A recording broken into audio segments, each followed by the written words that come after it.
Hi ಸ್ನೇಹಿತರೆ, ನಾನು ನಂಜನಾಯಕ್, ಸ್ಪರ್ಧಾ ಕರ್ನಾಟಕ ಅಕಾಡೆಮಿ ಶಿವಮೊಗ್ಗ. ಸ್ಪರ್ಧಾ ಕರ್ನಾಟಕ ಯೂಟ್ಯೂಬ್ ಚಾನಲ್ಗೆ ನಿಮಗೆಲ್ಲರಿಗೂ ಕೂಡ ಆತ್ಮೀಯವಾದ ಸ್ವಾಗತ. ಸ್ನೇಹಿತರೆ, ರೀಸೆಂಟಾಗಿ TET ಎಕ್ಸಾಮ್ ನಡೀತು. ಆ TET ಎಕ್ಸಾಮ್ ಯಾವಾಗ ನಡೀತಪ್ಪ ಅಂದರೆ 30/6/2024ರಂದು TET ಎಕ್ಸಾಮ್ ನಡೀತು. ಆ TET ಎಕ್ಸಾಮಲ್ಲಿ ಈ ಸಮಾಜ ವಿಜ್ಞಾನ ವಿಷಯಗಳಿಗೆ ಸಂಬಂಧಪಟ್ಟಂತೆ ಜಿಯೋಗ್ರಫಿ ಅನ್ನುವಂಥದ್ದು ಕೂಡ ಒಂದು ಪಾರ್ಟ್ ಆಗಿತ್ತು. ಆ ಜಿಯೋಗ್ರಫಿ ವಿಷಯದಲ್ಲಿ ಕೇಳಿರುವಂತಹ ಕೆಲವೊಂದು ಕ್ವಶನ್ಸ್ಗಳಿದ್ವು. ಆ ಪ್ರಶ್ನೆಗಳನ್ನು ಇವತ್ತಿನ ಈ ಒಂದು ವಿಡಿಯೋದಲ್ಲಿ ನಾನು ಅನಾಲಿಸಿಸ್ ಮಾಡ್ತಾ ಹೋಗಿರ್ತೀನಿ. ಸ್ನೇಹಿತರೆ, ನೀವು ಆಲ್ರೆಡಿ ಕೀ ಆನ್ಸರನ್ನು ನೋಡಿರ್ಬೋದು. ಈ ಸಲ TET ಎಕ್ಸಾಮಲ್ಲಿ ಕೊಟ್ಟಿರುವಂತಹ ಈ ಜಿಯೋಗ್ರಫಿ ಕ್ವಶನ್ಸ್ಗಳು ಹೇಗಿದ್ವಪ್ಪ ಅಂದರೆ KS ಲೆವೆಲ್ ಕ್ವಶನ್ಸ್ಗಳಿದ್ವು. ಎಲ್ಲ ಸ್ಟೇಟ್ಮೆಂಟ್ ಟೈಪಲ್ಲಿ ಕ್ವಶನ್ಸನ್ನು ಕೇಳಿರೋದ್ರಿಂದ ಅಷ್ಟು ಸುಲಭವಾಗಿ ಆನ್ಸರ್ ಮಾಡೋದು ಆಗಿರಲಿಲ್ಲ, ಕಷ್ಟಕರವಾಗಿತ್ತು. ಸೊ ಅಂದರೆ ಅರ್ಥ ಮಾಡ್ಕೋಬೇಕಾಗತ್ತೆ, ನಾವು ಕಾಂಪಿಟೇಟಿವ್ ಎಕ್ಸಾಮಿಗೆ ಓದ್ತಾ ಇದ್ದೀವಿ ಅಂದಾಗ ತುಂಬ ಡೀಪಾಗಿ ಸ್ಟಡಿ ಮಾಡ್ತಾ ಹೋಗಬೇಕಾಗತ್ತೆ. ಯಾಕಂದರೆ ಅವ್ರು ಕೇಳಿರುವಂತಹ ಪ್ರಶ್ನೆಗಳು ಈ 5th-ಇಂದ 10th ಒಳಗಡೆ ಇರುವಂತಹ ಬುಕ್ಸಲ್ಲೇ ಕೇಳಿರುವಂಥ ಕ್ವಶನ್ಸ್ಗಳು, ಮತ್ತು ಅದನ್ನು ಬಿಟ್ಟು ಎಲ್ಲೂ ಹೊರಗೆ ಹೋಗಿಲ್ಲ. ಅಲ್ಲಿ ಏನು ಮಾಡಿದ್ದಾನಪ್ಪ ಅಂದರೆ ಲೈನ್ ಟು ಲೈನ್ ಕ್ವಶನ್ಸನ್ನು ಎತ್ಕೊಳ್ತಾ ಹೋಗಿದ್ದಾನೆ. ಯಾವುದೋ ಒಂದು ಲೈನೆಲ್ಲ ಇಟ್ಕೊಂಡು ಪ್ರಶ್ನೆಯನ್ನು ತೆಗೆದಿರೋದ್ರಿಂದ ಸೊ ನಾವು ಹೇಗೆ ಓದಬೇಕಪ್ಪ ಅಂದರೆ ತುಂಬ ಆಳವಾಗಿ ಓದಬೇಕಾಗತ್ತೆ. ಆ ಡೀಪ್ ಲೆವೆಲ್ಲು ನೀವು ಜಾಸ್ತಿ ಮಾಡಿಕೊಂಡಾಗ ಮುಂದೆ ಬರ್ತಾ ಇರುವಂತಹ GPSTR ಆಗಿರ್ಬೋದು, HSTR ಎಕ್ಸಾಮ್ ಆಗಿರ್ಬೋದು, ಅಥವಾ ಅದರ್ ಕಾಂಪಿಟೇಟಿವ್ ಎಕ್ಸಾಮಿಗೂ ಕೂಡ ನಿಮಗೆ ಕಾನ್ಸೆಪ್ಟು ಕ್ಲಿಯರ್ ಆಗ್ತಾ ಹೋಗ್ತಾವೆ. ಹಾಗಾದರೆ ಆ ಒಂದು ಜಿಯೋಗ್ರಫಿ ವಿಷಯಕ್ಕೆ ಸಂಬಂಧಪಟ್ಟಂತಹ ಪ್ರಶ್ನೆಗಳು ಹೇಗಿದ್ವು, ಆ ಕ್ವಶನ್ನಿಗೆ ನಾವು ಯಾವ ರೀತಿ ಸೊಲ್ಯೂಷನ್ ಮಾಡ್ಕೋಬೇಕು ಅಥವಾ ಅದಕ್ಕೆ ಯಾವ ರೀತಿ ಆನ್ಸರನ್ನು ಕಂಡುಹಿಡ್ಕೋಬೇಕು ಅಂತೇಳಿ ಈ ಒಂದು ವಿಡಿಯೋದಲ್ಲಿ ನಾವು ಚರ್ಚೆ ಮಾಡ್ತಾ ಹೋಗೋಣ. ಅದಕ್ಕಿಂತ ಮುಂಚಿತವಾಗಿ ಸ್ನೇಹಿತರೆ, ಸ್ಪರ್ಧಾ ಕರ್ನಾಟಕ ಯೂಟ್ಯೂಬ್ ಚಾನಲಿಗೆ ಯಾರು ನೀವು ಸಬ್ಸ್ಕ್ರೈಬ್ ಆಗಿಲ್ವೋ ಎಲ್ಲರೂ ಕೂಡ ಸಬ್ಸ್ಕ್ರೈಬ್ ಆಗಿ ಬೆಲ್ ಬಟನ್ ಒತ್ತಿ ನೋಟಿಫೈ ಆಗಿ. ಹಾಗೆ ಸ್ಪರ್ಧಾ ಕರ್ನಾಟಕ ಅಕಾಡೆಮಿಯಲ್ಲಿ ನಾವು ಆಫ್ಲೈನ್ ಬ್ಯಾಚಸ್ಸನ್ನು ಕೂಡ ಸ್ಟಾರ್ಟ್ ಮಾಡಿದ್ದೀವಿ.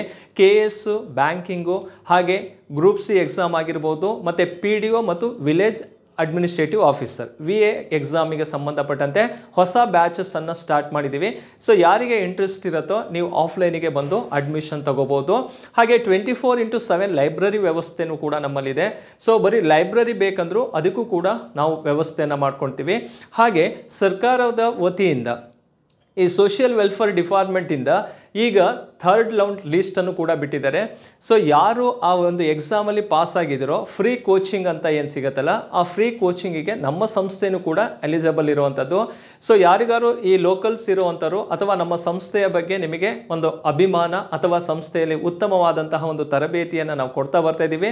ಸೊ ಅದನ್ನು ನೀವು ವಿಡಿಯೋ ಮೂಲಕನೂ ಕೂಡ ವಾಚ್ ಮಾಡ್ತಾ ಇದ್ದೀರಿ. ಸೊ ಹಾಗೇನಾದ್ರು ನೀವು ಸೆಲೆಕ್ಷನ್ ಆಗಿದ್ರೆ ನಮ್ಮ ಸಂಸ್ಥೆಯ ಮೊದಲ ಆಯ್ಕೆಯನ್ನು ಮಾಡಿಕೊಡ್ರಿ ಅಂತ ಹೇಳ್ತಾ, ಸೊ ಇವತ್ತಿನ ಈ ಒಂದು ವಿಡಿಯೋ ಸರಣಿಯ ಮೊದಲನೇ ಪ್ರಶ್ನೆ ಯಾವುದು, TET ಎಕ್ಸಾಮಲ್ಲಿ ಬಂದಿರುವಂತಹ ಫಸ್ಟ್ ಕ್ವಶನ್ ಯಾವುದು ಅಂತ ನೋಡಿದಾಗ ಸ್ನೇಹಿತರೆ ನೋಡಿ, ಅಂಡಮಾನ್ ಮತ್ತು ನಿಕೋಬಾರ್ ದ್ವೀಪಗಳಲ್ಲಿ ವಾಸಿಸುವ ಬುಡಕಟ್ಟು ಜನಾಂಗಗಳೆಂದರೆ, ಅಂದರೆ ಅಂಡಮಾನ್ ಮತ್ತು ನಿಕೋಬಾರ್ ಐಲ್ಯಾಂಡಲ್ಲಿ ಯಾವ ಬುಡಕಟ್ಟು ಜನಾಂಗಗಳು ವಾಸವಾಗಿದ್ದಾರೆ ಅನ್ನುವಂತಹ ಒಂದು ಪ್ರಶ್ನೆಯಾಗಿರುವಂಥದ್ದು. ಇಲ್ಲಿ 4 ಆಪ್ಷನನ್ನು ನೋಡ್ತಾ ಹೋದಾಗ ಸ್ನೇಹಿತರೆ ನೋಡಿ, ಫಸ್ಟ್ ಒನ್ ಯಾವುದಿದೆಯಪ್ಪ ಅಂದರೆ ಗುರಂಗ್ ಅಂತ ಇದೆ, ಲಿಂಬಿ ಅಂತ ಇದೆ, ಲೆಪ್ಟಾ ಅಂತ ಕಂಡುಬರುತ್ತೆ. ನೋಡಿ, ಗುರಂಗ್, ಲಿಂಬಿ, ಲೆಪ್ಟಾ ಅಂತ ಒಂದು ಬುಡಕಟ್ಟು ಜನಾಂಗಗಳು ಕಂಡುಬರೋದು. ಸೊ ಈ ಬುಡಕಟ್ಟು ಜನಾಂಗಗಳು ಎಲ್ಲಿ ಕಂಡುಬರ್ತಾವಪ್ಪ ಅಂದರೆ ನೇಪಾಳ ಭಾಗದಲ್ಲಿ ಕಂಡುಬರ್ತಾವೆ. ನೇಪಾಳ ರಾಷ್ಟ್ರದ ಭಾಗದಲ್ಲಿ ಕಂಡುಬರ್ತವೆ. ಆ ನೇಪಾಳ ಜೊತೆಗೆ ಗಡಿ ಹಂಚಿಕೊಂಡಿರುವಂತಹ ಭಾರತದ ರಾಜ್ಯಗಳಾಗಿರುವಂತಹ ಯಾವ ರಾಜ್ಯದಲ್ಲಿ ಕಂಡುಬರ್ತವೆ, ಸಿಕ್ಕಿಂ ರಾಜ್ಯದಲ್ಲೂ ಕೂಡ ಈ ಒಂದು ಬುಡಕಟ್ಟು ಜನಾಂಗಗಳು ಕಂಡುಬರ್ತವೆ. ಹಾಗೆ ವೆಸ್ಟ್ ಬೆಂಗಾಲ್ ಅಂದರೆ ಡಾರ್ಜಿಲಿಂಗ್ ಏರಿಯಾ ಇದೆಯಲ್ಲ, ಆ ಭಾಗದಲ್ಲೂ ಕೂಡ ಈ ಗುರಾಂಗ್ ಮತ್ತು ಲಿಂಬಿ ಮತ್ತು ಲೆಪ್ಟಾ ಎನ್ನುವಂತಹ ಜನಾಂಗಗಳು ಕಂಡುಬರ್ತವೆ. ಸೊ ಹಾಗಾಗಿ ಈ ಅಂಡಮಾನ್ ನಿಕೋಬಾರಿಗೆ ಸರಿ ಉತ್ತರನ ಅಂದರೆ ಇದು ತಪ್ಪು, ಬಟ್ ಎಲ್ಲಿದೆ ಅನ್ನೋದು ನಮಗೆ ಕ್ಲಿಯರ್ ಇರಬೇಕು. ಓಕೆ ಸ್ನೇಹಿತರೆ, ಬೈಗಾ, ಖಾರಿಯಾ ಮತ್ತು ಖೋಂಡಾ ಎನ್ನುವಂತಹ ಜನಾಂಗಗಳು ಎಲ್ಲಿ ಕಂಡುಬರ್ತಾರೆ ಅಂದರೆ ನೋಡಿ, ಇವರು ಮಧ್ಯಪ್ರದೇಶ್ ಭಾಗದಲ್ಲಿ ಕಂಡುಬರ್ತಾರೆ. ಮಧ್ಯಪ್ರದೇಶ್ ಆಯಿತು, ಹಾಗೆ ಛತ್ತೀಸ್ಗಢ. ಸೊ ನೋಡಿ, ಈ ಭಾಗದಲ್ಲಿ ಕಂಡುಬರುವಂತಹ ಒಂದು ಜನಾಂಗ ಯಾವುದು ಅಂತ ಕೇಳಿದರೆ ಬೈಗಾ, ಖಾರಿಯಾ ಮತ್ತು ಖೋಂಡಾ ಜನಾಂಗಗಳು ಕಂಡುಬರ್ತಾರೆ. ಮುಖ್ಯವಾಗಿರುವಂತಹ ಒಂದು ಸ್ಟೇಟ್ ಅಂತ ನೋಡಿದಾಗ ಯಾವ ಸ್ಟೇಟಲ್ಲಿರುವಂಥದ್ದು, ಮಧ್ಯಪ್ರದೇಶ್ ಭಾಗದಲ್ಲಿ ಕಂಡುಬರ್ತಾರೆ. ಹಾಗೆ ನೋಡಿ, ಕೂಕಿ, ಮೈತೀಯ ಮತ್ತು ಅಪಟಾನಿ ಅಂತ ಜನಾಂಗಗಳು. ಈ ಅಪತಾನಿ ಜನಾಂಗ ಮತ್ತು ಕೂಕಿ ಮತ್ತು ಮೈತೇಯ ಎನ್ನುವಂತಹ ಜನಾಂಗಗಳು ಕಂಡುಬರುವಂಥದ್ದು ಯಾವ ರಾಜ್ಯದಲ್ಲಿ ಅಂತ ಕೇಳಿದರೆ ಅರುಣಾಚಲ್ ಪ್ರದೇಶದ ಭಾಗದಲ್ಲಿ ಕಂಡುಬರ್ತಾರೆ. ಯಾವ ಸ್ಟೇಟಲ್ಲಿ ಕಂಡುಬರೋದು? ಅರುಣಾಚಲ್ ಪ್ರದೇಶ, ಅದರ ಪಕ್ಕದಲ್ಲಿರುವಂತಹ ಮೇಘಾಲಯ ರಾಜ್ಯ ಆಗಿರ್ಬೋದು, ಆ ಕಡೆ ಮತ್ತು ಮಧ್ಯದಲ್ಲಿರುವಂತಹ ಅಸ್ಸಾಂ ರಾಜ್ಯದ ಭಾಗವಾಗಿರ್ಬೋದು.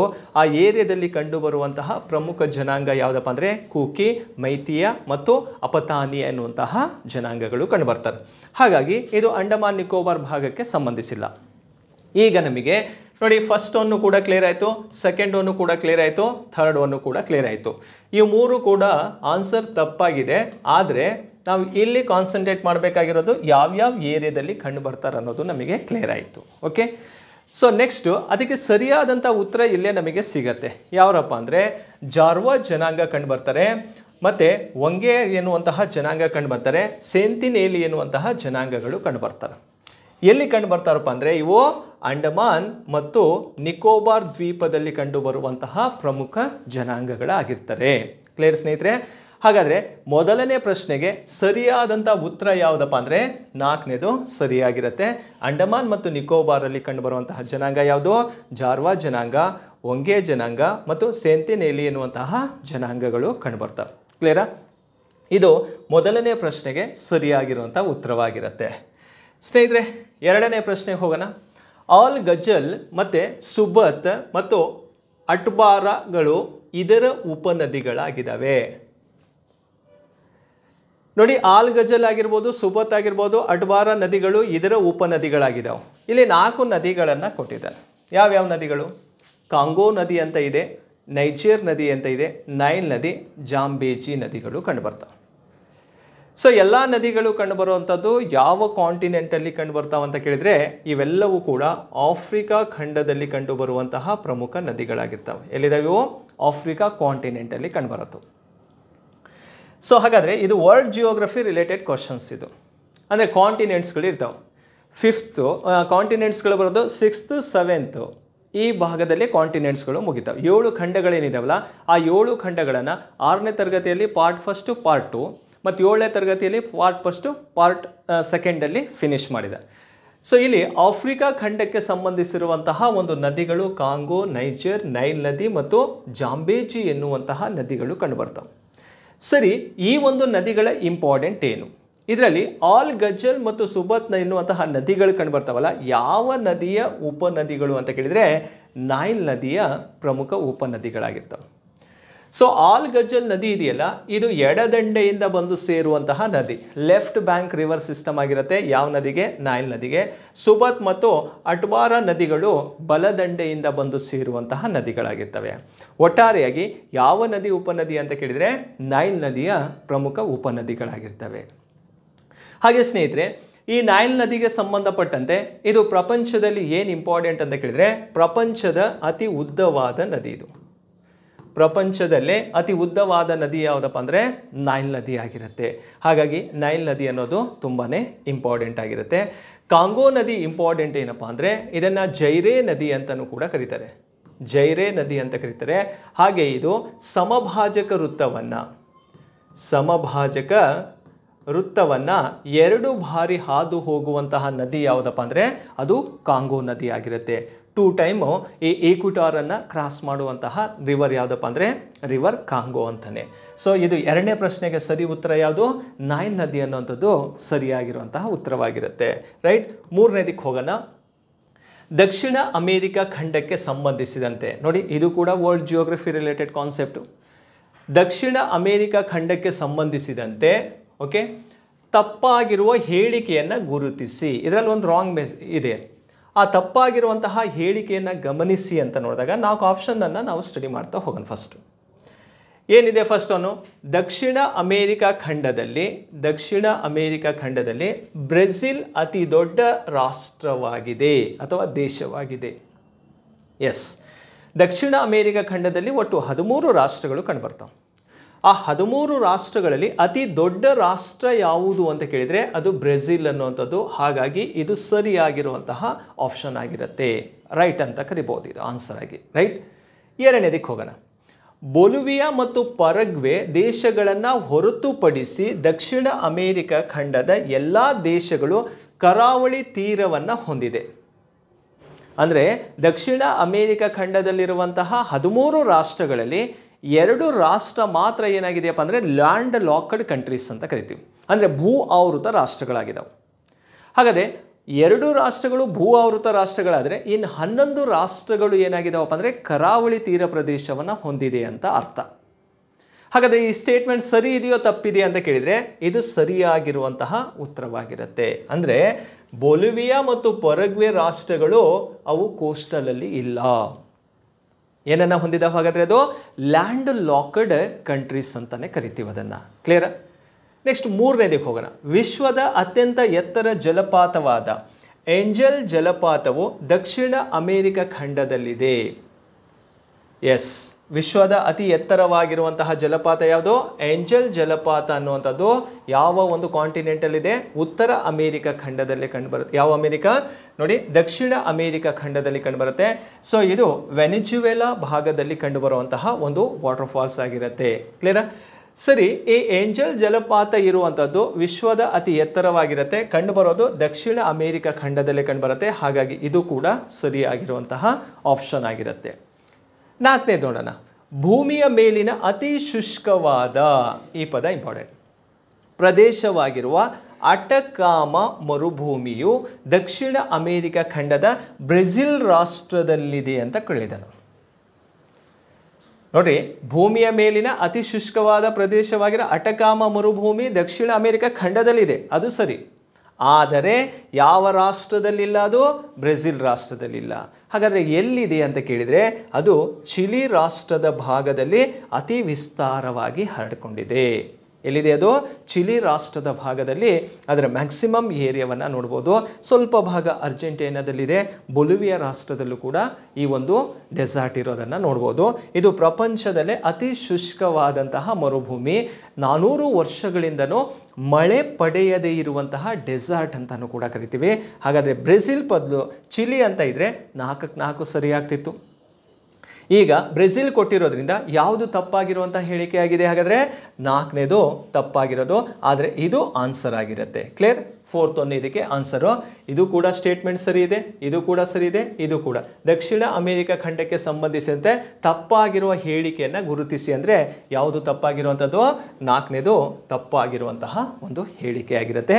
ರೀಸನ್ ಏನು ಅನ್ನೋದು ನಿಮಗೆ ಕ್ಲಿಯರ್ ಆಗಿದೆ. ಓಕೆ, ನೆಕ್ಸ್ಟ್ ಪ್ರಶ್ನೆಗೆ ಹೋಗೋಣ ಸ್ನೇಹಿತರೆ. 4ನೇದು, ಪಟ್ಟಿ 1ಅನ್ನು ಪಟ್ಟಿ 2ರೊಂದಿಗೆ ಹೊಂದಿಸಿ ಸರಿಯಾದ ಉತ್ತರವನ್ನು ಆರಿಸಿ. ಓಕೆ, ನೋಡಿ, ಪಟ್ಟಿ 1ರಲ್ಲಿ ಸ್ಥಳೀಯ ಮಾರುತಗಳಿದ್ದಾವೆ. ಇದನ್ನು ಲೋಕಲ್ ವಿಂಡ್ಸ್ ಅಂತ ಕೇಳ್ತೀವಿ. ಏನಿವೋ? ಸ್ಥಳೀಯ ಮಾರುತಗಳು. ಕ್ಲಿಯರ್? ಸ್ಥಳೀಯ ಮಾರುತಗಳು. ಸೊ ಇವು ಲೋಕಲ್ ವಿಂಡ್ಸ್ ಇದಾವೆ. ಪಟ್ಟಿ 2ರಲ್ಲಿ ಏನಿದಾವಪ್ಪ ಅಂದರೆ ರಾಷ್ಟ್ರಗಳಿದಾವೆ. ಕ್ಲಿಯರ್? ಹಾಗಾದರೆ ಯಾವ್ಯಾವ ರಾಷ್ಟ್ರದಲ್ಲಿ ಯಾವ್ಯಾವ ಸ್ಥಳೀಯ ಮಾರುತಗಳು ಬೀಸ್ತಾವೆ ಅನ್ನೋದನ್ನು ನಾವಿಲ್ಲಿ ಕ್ಲಿಯರ್ ಮಾಡ್ಕೊಳ್ತಾ ಹೋಗಬೇಕು. ನೋಡಿ, ಲೂ ಎನ್ನುವಂತಹ ಸ್ಥಳೀಯ ಮಾರುತ ಯಾವ ರಾಷ್ಟ್ರದ ಭಾಗದಲ್ಲಿ ಕಂಡುಬರುತ್ತೆ ಅಂದರೆ ಭಾರತದಲ್ಲಿ ಕಂಡುಬರೋದು. ಈ ಲೂ ಇದೆಯಲ್ಲ, ಭಾರತದಲ್ಲಿ ಕಂಡುಬರುತ್ತೆ. ಯಾವ ರಾಜ್ಯದಲ್ಲಿ ಕಂಡುಬರುತ್ತೆ ಅಂತ ಕೇಳಿದಾಗ ಇದು ರಾಜಸ್ಥಾನ ಭಾಗದಲ್ಲಿ ಬೀಸುವಂತಹ ಒಂದು ಸ್ಥಳೀಯ ಮಾರುತ. ಈ ಲೂ ಪದದ ಅರ್ಥ ಕುರುಡನಾಗಿಸುವಂತ. ಅಂದರೆ ರಾಜಸ್ಥಾನ ಭಾಗ ಡೆಸರ್ಟ್ ಇರೋದ್ರಿಂದ ಅಲ್ಲಿ ಜೋರಾಗಿ ಗಾಳಿ ಬೀಸಿದಾಗ ಆ ಗಾಳಿಯೊಂದಿಗೆ ಸ್ಯಾಂಡ್ ಬರುತ್ತೆ, ಮರಳು ಬರ್ತಾವೆ, ಅದು ಕಣ್ಣಿಗೆ ಹೊಡೆದಾಗ ಕುರುಡನಾಗಿಸು ಅನ್ನುವಂಥ ಪದವನ್ನು ಕೊಟ್ಟಿದ್ದಾರೆ. ಲೂ ಎನ್ನುವಂಥದ್ದು ಎಲ್ಲಿದೆ ಅಂತ ಕೇಳಿದರೆ ಅದು ಭಾರತದಲ್ಲಿ ಕಂಡುಬರುವಂಥದ್ದು. ನೆಕ್ಸ್ಟು ಚಿನೂಕ್ ಅಂತ ಇದೆ, ಅಮೇರಿಕದಲ್ಲಿ ಕಂಡುಬರುತ್ತೆ. ಚಿನೂಕ್ ಎಲ್ಲಿದೆ? ಅಮೇರಿಕಾದಲ್ಲಿ ಕಂಡುಬರೋದು. ಈ ಚಿನೂಕ್ ಎನ್ನುವಂಥದ್ದು ನಾರ್ತ್ ಅಮೇರಿಕಾ ರಾಕಿ ಪರ್ವತದ ಭಾಗದಲ್ಲಿ ಕಂಡುಬರುತ್ತೆ. ಎಲ್ಲಿದೆ ಇದು? ರಾಕಿ ಪರ್ವತದ ಭಾಗದಲ್ಲಿ ಕಂಡುಬರೋದು. ಏನು ಇಂಪಾರ್ಟೆಂಟು? ಈ ಚಿನೂಕನ್ನು ಹಿಮಭಕ್ಷಕ ಅಂತ ಕರೀತಾರೆ. ಯಾಕಂದರೆ ಈ ಗಾಳಿ ಬೀಸಿದಾಗ ಇದರಿಂದ ಹಿಮನೇ ಏನು ಮಾಡುತ್ತೆ? ಕರಗಕ್ಕೆ ಸ್ಟಾರ್ಟ್ ಆಗುತ್ತೆ. ಆದ್ದರಿಂದ ಇದನ್ನು ಹಿಮಭಕ್ಷಕ ಅಂತ ಕರಿತೀವಿ. ಕ್ಲಿಯರಾ? 2ನೇದು. ನೆಕ್ಸ್ಟ್ ನೋಡಿ, ಬ್ರಿಕ್ ಫೀಲ್ಡ್ಸ್ ಎನ್ನುವಂಥದ್ದು ಅಥವಾ ಬ್ರಿಕ್ ಫೀಲ್ಡರ್ ಅನ್ನುವಂಥದ್ದು ಎಲ್ಲಿ ಕಂಡುಬರುತ್ತಪ್ಪ ಅಂದರೆ ಆಸ್ಟ್ರೇಲಿಯಾದಲ್ಲಿ ಕಂಡುಬರುವಂತಹ ಸ್ಥಳೀಯ ಮಾರುತ ಬ್ರಿಕ್ ಫೀಲ್ಡರ್ ಎನ್ನುವಂಥದ್ದು. ನೆಕ್ಸ್ಟು ಮಿಸ್ಟ್ರೇಲ್ ಎಲ್ಲಿದೆಯಪ್ಪ ಅಂದರೆ ಫ್ರಾನ್ಸ್ ರಾಷ್ಟ್ರದಲ್ಲಿ ಕಂಡುಬರುವಂಥದ್ದು ಮಿಸ್ಟ್ರೇಲ್ ಆಗಿರುತ್ತೆ. ಹಾಗಾಗಿ ಇವು 4ಅನ್ನು ಕೂಡ ನಾವಿಲ್ಲಿ ಮ್ಯಾಚ್ ಮಾಡಬೇಕು. ಕೆಳಗಡೆ ಆಪ್ಷನ್ ಕೊಟ್ಟಿದ್ದಾನೆ, ಅದರಲ್ಲಿ ಯಾವುದು ಸರಿ ಅಂತ ನೋಡ್ತಾ ಹೋಗಬೇಕು. ನೋಡಿ, 1ನೇದಕ್ಕೆ 3 ಅಂತ ಇದೆ, ಇಲ್ಲೂ 3 ಇದೆ, ಸೊ ಇಲ್ಲೂ 3 ಇದೆ, ಮತ್ತು ಇಲ್ಲೂ 2ಅನ್ನು ನಾವು ಇಲ್ಲಿ ತಗೋಬೋದು. ಹಾಗಾದರೆ ತಪ್ಪಾಗಿರೋದು ಯಾವುದಿದೆ? 3ನೇದು 4ನೇದು ಇಲ್ಲೇ ಡಿಲೀಟ್ ಆಯಿತು. ನಾವು 2ಅನ್ನು ಮಾತ್ರ ಇಲ್ಲಿ ಕಾನ್ಸಂಟ್ರೇಟ್ ಮಾಡಬೇಕು. ನೆಕ್ಸ್ಟ್ ನೋಡಿ, ಚಿನೂಕ್ ಎನ್ನುವುದು 4ನೇದರಲ್ಲಿದೆ. ಚಿನೂಕ್ ಅನ್ನುವಂಥದ್ದು 4ನೇದರಲ್ಲಿದೆ ಅಂದರೆ ಇಲ್ಲೇ ನಮಗೆ ಆನ್ಸರ್ ಸಿಕ್ತು. ಇಲ್ಲಿ 2 ಇರೋದ್ರಿಂದ ಇದು ತಪ್ಪಾಗಿರುತ್ತೆ. ನೆಕ್ಸ್ಟ್ ನೋಡಿ, ಬ್ರಿಕ್ ಫೀಲ್ಡ್ ಅನ್ನೋದು 2ಂಡಲ್ಲಿದೆ, ಇದು ಬ್ರಿಕ್ ಫೀಲ್ಡು. ಮಿಸ್ಟೇಲ್ ಅನ್ನೋದು 1ಸ್ಟಲ್ಲಿದೆ, ಇದು 1ಸ್ಟಲ್ಲಿ. ಹಾಗಾದರೆ ಸರಿಯಾದಂಥ ಉತ್ತರ ಯಾವುದು? 2ನೇದು ಸರಿಯಾಗಿರುವಂಥದ್ದು. ನೋಡಿ, ರಾಷ್ಟ್ರಗಳು ಮತ್ತು ಅಲ್ಲಿ ಕಂಡುಬರುವಂತಹ ಸ್ಥಳೀಯ ಮಾರುತಗಳು ಯಾವ್ಯಾವುದು ಅಂತ ಇಲ್ಲಿ ಕ್ಲಿಯರ್ ಮಾಡ್ಕೋಬೇಕಾಗತ್ತೆ. ರೈಟ್, ಇದು 4ನೇ ಪ್ರಶ್ನೆಗೆ ಸರಿಯಾಗಿರುವಂಥ ಉತ್ತರ. 5ನೇ ಪ್ರಶ್ನೆಗೆ ಹೋಗೋಣ. ಮತ್ತೆ ಸ್ಟೇಟ್ಮೆಂಟನ್ನು ಕೇಳಿದಾನೆ. ಕೆಳಗಿನ ಹೇಳಿಕೆಗಳನ್ನು ಓದಿರಿ, ಸರಿಯಾದದನ್ನು ಆಯ್ಕೆ ಮಾಡಿ ಅಂತ ಇದೆ. ನೋಡಿ, ಹಾಗಾದರೆ ಆ ಸ್ಟೇಟ್ಮೆಂಟನ್ನು ನೋಡ್ತಾ ಹೋದಾಗ ಕರ್ನಾಟಕದ ಕರಾವಳಿ ತೀರದ ಉದ್ದ 320 ಕಿಲೋಮೀಟರ್ ಉದ್ದದ ಕರಾವಳಿಯನ್ನು ಕರ್ನಾಟಕ ಹೊಂದಿದೆ. ಅದು ಸರಿನಾ ತಪ್ಪು ಅಂದರೆ ಸರಿಯಾಗಿದೆ. ಕರ್ನಾಟಕದ ಕೋಸ್ಟಲ್ ಅಂತ ಎಷ್ಟಪ್ಪ ಅಂದರೆ 320 ಕಿಲೋಮೀಟರ್ ಅಷ್ಟು ಲೆಂತ್ ಇದೆ. ಇದು ಎಲ್ಲಿದು ಪ್ರಶ್ನೆ? ಕರ್ನಾಟಕ ಜಿಯೋಗ್ರಫಿಯಲ್ಲಿ ಕೇಳಿರುವಂತಹ ಪ್ರಶ್ನೆ, 9ನೇ ತರಗತಿಯಲ್ಲಿ ಇರುವಂತಹ ಒಂದು ಕ್ವಶನ್ನು ಕೂಡ ಹೌದು. ಓಕೆ, ನೆಕ್ಸ್ಟ್ ನೋಡಿ, ಭಾಷಾವಾರು ಪ್ರಾಂತ್ಯಗಳ ವಿಂಗಡಣೆಯ ಫಲವಾಗಿ ಕರ್ನಾಟಕ ರಾಜ್ಯಕ್ಕೆ ಸಮುದ್ರ ತೀರ ಹಾಗೂ ಕರಾವಳಿ ಮೈದಾನ ಲಭ್ಯವಾಯಿತು. ಯಾಕಂದರೆ ಈ 4ನೇ ಆಂಗ್ಲೋ ಮೈಸೂರು ಯುದ್ಧ ನಡೆದಂಥ ಸಂದರ್ಭದಲ್ಲಿ ಈ ಮೈಸೂರು ರಾಜ್ಯವನ್ನು ಬ್ರಿಟಿಷರು ಹಂಚಿದ್ರು 1799ರಲ್ಲಿ.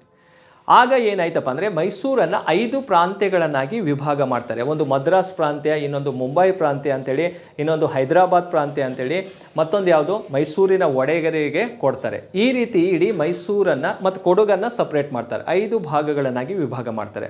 ಆಗ ಈ ಉತ್ತರ ಕನ್ನಡ ಭಾಗ ಏನಿದೆಯಲ್ಲ, ಉತ್ತರ ಕನ್ನಡ ಜಿಲ್ಲೆ ಇದೆಯಲ್ಲ, ಅದು ಮುಂಬೈ ಪ್ರಾಂತ್ಯಕ್ಕೆ ಸೇರ್ಪಡೆಯಾಗಿರುತ್ತೆ. ಈ ದಕ್ಷಿಣ ಕನ್ನಡ ಜಿಲ್ಲೆ ಇದೆಯಲ್ಲ, ಅದು ಮದ್ರಾಸ್ ಪ್ರಾಂತ್ಯಕ್ಕೆ ಸೇರ್ಪಡೆಯಾಗುತ್ತೆ. ಹಾಗಾಗಿ ಉಡುಪಿ ರೀಸೆಂಟ್ ಆಗಿರೋದ್ರಿಂದ ಉಡುಪಿ ಇರೋದಿಲ್ಲ. ಸೊ ಈ ಇಷ್ಟು ಕೋಸ್ಟಲ್ ಪಾರ್ಟ್ ಏನಿದೆಯಲ್ಲ, ಅದು ಬೇರೆಯವರ ಒಡೆತನದಲ್ಲಿರುತ್ತೆ. ಯಾವಾಗ 1956 ನವೆಂಬರ್ 1ಕ್ಕೆ ಮೈಸೂರು ರಾಜ್ಯ ಏಕೀಕರಣ ಆಯಿತು, ಯೂನಿಫಿಕೇಷನ್ ಆಯಿತು. ಫಜಲ್ ಅಲಿ ವರದಿ ಆಧಾರದ ಮೇಲೆ ಮೈಸೂರು ರಾಜ್ಯ ಏನಾಗುತ್ತೆ, ಏಕೀಕೃತ ಮೈಸೂರು ರಾಜ್ಯವಾಗಿ ರಚನೆ ಆಗತ್ತೆ. ಆಗ ಈ ಕೋಸ್ಟಲ್ ಅನ್ನೋದು ಕರ್ನಾಟಕಕ್ಕೆ ಬಂದು ತಲುಪತ್ತೆ. ರೈಟ್, ಹಾಗಾಗಿ ಭಾಷಾವಾರು ಪ್ರಾಂತ್ಯಗಳ ವಿಂಗಡಣೆಯ ಫಲವಾಗಿ ಕರ್ನಾಟಕ ರಾಜ್ಯಕ್ಕೆ ಸಮುದ್ರ ತೀರ ಹಾಗೂ ಕರಾವಳಿ ಮೈದಾನ ಲಭ್ಯವಾಯಿತು. ಹೌದು, ಓಕೆ, ಇದು ಕೂಡ ಸರಿಯಾಗಿರುವಂಥದ್ದು. 3ನೇ ಸ್ಟೇಟ್ಮೆಂಟಿಗೆ ಹೋಗೋಣ. ಮುಳ್ಳಯ್ಯನಗಿರಿಯು ಕರ್ನಾಟಕದಲ್ಲೇ ಅತ್ಯಂತ ಎತ್ತರವಾದ ಶಿಖರವಾಗಿರುತ್ತೆ. ಹೌದು, ಹೈಯೆಸ್ಟ್ ಪೀಕ್ ಇನ್ ಕರ್ನಾಟಕ ಅಂತ ಕೇಳಿದರೆ ಯಾವುದು? ಮುಳ್ಳಯ್ಯನಗಿರಿ.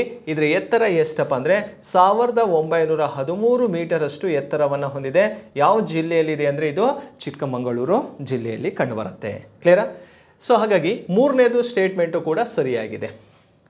ಹಾಗಾದರೆ ನೆಕ್ಸ್ಟ್ ನೋಡಿ, ಚಿತ್ರದುರ್ಗ ಜಿಲ್ಲೆಯ ಮಧುಗಿರಿ ಬೆಟ್ಟವು ಏಷ್ಯಾ ಖಂಡದಲ್ಲಿ ಅತಿ ದೊಡ್ಡ ಏಕಶಿಲಾ ಬೆಟ್ಟವಾಗಿದೆ.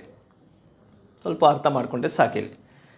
ಮಧುಗಿರಿ ಬೆಟ್ಟ ಅನ್ನುವಂಥದ್ದು ಯಾವ ಜಿಲ್ಲೆಯಲ್ಲಿದೆ ಅಂತ ಕೇಳಿದರೆ ಅದು ತುಮಕೂರು ಜಿಲ್ಲೆಯಲ್ಲಿ ಇರುವಂಥದ್ದು. ತುಮಕೂರು ಜಿಲ್ಲೆಯಲ್ಲಿರುವಂಥದ್ದು ಯಾವ ಬೆಟ್ಟ? ಮಧುಗಿರಿ ಬೆಟ್ಟ ಇದೆ. ಹಾಗಾದರೆ ಮಧುಗಿರಿ ಬೆಟ್ಟ ತುಮಕೂರು ಜಿಲ್ಲೆಯಲ್ಲಿದೆ ಅಂದರೆ ಆಪ್ಷನಲ್ಲಿ ಏನಿದೆ? ಚಿತ್ರದುರ್ಗ ಜಿಲ್ಲೆ ಅಂತ ಇದೆ. ಇಲ್ಲೇ ತಪ್ಪಾಗಿರೋದನ್ನು ನಾವಿಲ್ಲೇ ಕಂಡುಹಿಡ್ಕೋಬಹುದು. ಅದೇ ಇಲ್ಲಿ ತುಮಕೂರು ಜಿಲ್ಲೆ ಅಂತ ಐತೆ ಅಂದರೆ 4ಕ್ಕೆ 4 ಸ್ಟೇಟ್ಮೆಂಟು ಕೂಡ ಸರಿಯಾಗಿರ್ತಿತ್ತು. ಹಾಗಾದರೆ ಈಗ ಸರಿಯಾಗಿರುವಂಥದ್ದು ಯಾವುದು? 3 ಮಾತ್ರ ಸರಿ ಇದೆ. ಎ, ಬಿ, ಸಿ ಅನ್ನೋದು ರೈಟ್ ಇದೆ, ಡಿ ಅನ್ನೋದು ಏನಾಗಿದೆಯಪ್ಪ ಅಂದರೆ ರಾಂಗ್ ಇದೆ. ಹಾಗಾದರೆ ಸರಿಯಾದಂಥ ಉತ್ತರವನ್ನು ಇಲ್ಲಿ ಚಾಯ್ಸ್ ಮಾಡೋದಾದರೆ ಎ ಸರಿ ಇದೆ, ಬಿ ಸರಿ ಇದೆ, ಮತ್ತು ಸಿ ಸರಿ ಇದೆ, ಡಿ ತಪ್ಪಿದೆ. ಹಾಗಾಗಿ 1ನೇದು ಸರಿಯಾದಂತಹ ಉತ್ತರವಾಗಿರುತ್ತೆ. ಏಷ್ಯಾ ಖಂಡದಲ್ಲೇ ಅತಿ ದೊಡ್ಡ ಏಕಶಿಲಾ ಬೆಟ್ಟ ಯಾವುದಪ್ಪ ಅಂದರೆ ಮಧುಗಿರಿ ಬೆಟ್ಟ. ಯಾವ ಜಿಲ್ಲೆಯಲ್ಲಿದೆ? ಇದು ತುಮಕೂರು ಜಿಲ್ಲೆಯಲ್ಲಿ ಕಂಡುಬರುತ್ತೆ. ಕ್ಲಿಯರಾ? ಸೊ 5ನೇ ಪ್ರಶ್ನೆಗೆ ಸರಿಯಾಗಿರುವಂಥ ಉತ್ತರ 1ನೇದು.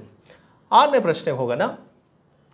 ಕೆಳಗಿನವುಗಳಲ್ಲಿ ತಪ್ಪಾದ ಜೋಡಿಯನ್ನು ಆರಿಸಿ ಅಂತ ಇದೆ. ಯಾವುದು ರಾಂಗ್ ಆಗಿದೆ? ಸೊ ಇದರಲ್ಲಿ ಒಂದು ಸೈಡ್ ನೋಡಿ, ಅಣೆಕಟ್ಟುಗಳನ್ನು ಕೊಟ್ಟಿದ್ದಾರೆ, ಡ್ಯಾಮ್ಗಳಿದ್ದಾವೆ.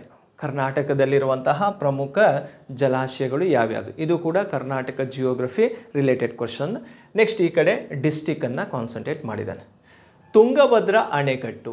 ತುಂಗಭದ್ರಾ ಅಣೆಕಟ್ಟು ಇರುವಂಥದ್ದು ಯಾವ ಜಿಲ್ಲೆಯಲ್ಲಿ ಕಂಡುಬರುತ್ತೆ? ವಿಜಯನಗರ ಜಿಲ್ಲೆಯಲ್ಲಿ ಕಂಡುಬರುತ್ತೆ.